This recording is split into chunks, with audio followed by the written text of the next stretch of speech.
আবে উত্তরখানে হাত দিস না শালা, শর্ট খেয়ে পুক্তি পুরা মরবি। আরে ফোন করার লোকটা, হ্যাঁ ওখানে হাত দিস না। হ্যালো, কি আবার কারেন্ট কেন কাটিছো? বহুকে চার্জে বসালছি।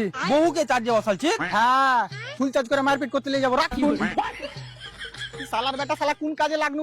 আবে শালার বেটা শালা, তুই ওই তারখানে হাত দিস না শালা, শর্ট খেয়ে মরবি। আমার ফোন এসছে। হ্যালো স্যার, আমি বিদ্যুৎ বিভাগ থেকে এমারুল বলছি। আবে তুই কথা না শুনে ফোন কেন কাটলি বে? আবে আমি তোর বহু নাকি বে? হ্যাঁ, আমার কাছে অত টাইম নাই, ফোন রাখ। আবে তোর মুখে ছুপ দিয়ে দেবো।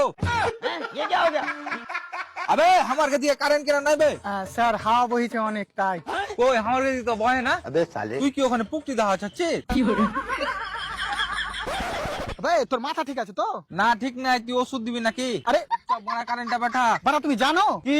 রাতে প্রচুর ঝড় হয়েছে। আচ্ছা, দিয়ে ওই ঝড়ের হাওয়াতে তোর পাড়ার তারা তারা জল লেগে গেছে। শুধু বেল লেগেছে, মারপিটও লেগেছে। তাই নাকি? ওর মধ্যে দুটো তারের উপর কেস হয়ে গেছে। মনে হয় না যে বেল পাবে। আরে ভাই কথাটা একটু বুঝ। আগে বোকা চোদা বানাচ্ছিস? চুপচাপ বল কারেন্ট কবে আসবে? এখনো 3 দিন লাগবে। বাপরে 3 দিন? কি আবার কারেন্ট হাইটে হাইটে লিয়ে আসছিস নাকি? अगर हम करें तो करें क्या, बोले तो बोले क्या। রে ওর বাড়িতে কারেন্ট পাঠাতে হবে না, ওকে এখানে টানেলে ওর পুকটিতে শর্ট দিয়ে পুকটি জ্বালিয়ে দেবো, বুঝতালি তো? বালের কাজের কিছু বলতে দিয়েছে, মারা কাজই করবো না, মারা তুই মারা মরে যা, মারার ভালো পরে থাকি।